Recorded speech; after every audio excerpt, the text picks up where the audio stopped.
যে ব্যক্তি লাইলাতুল কদরের কল্যাণ থেকে বঞ্চিত হয়ে গেল, সে যেন রমাজান এবং পৃথিবীর সকল কল্যাণ থেকে বঞ্চিত হয়ে গেল।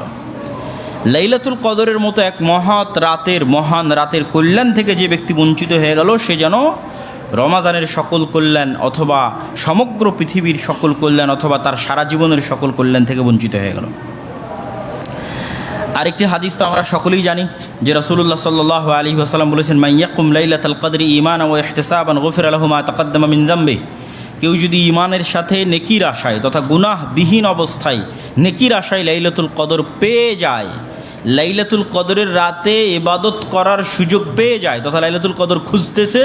এবং তার ভাগ্যের সাথে লাইলাতুল কদর মিলে গেছে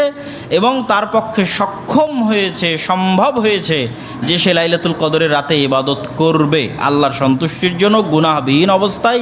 নেকির আশায় লাইলাতুল কদরের রাতে ইবাদত করবে, এই সুযোগ যে ব্যক্তি পেয়ে গেছে তার অতীতের সকল গুনাহ আল্লাহ ক্ষমা করে দিবেন।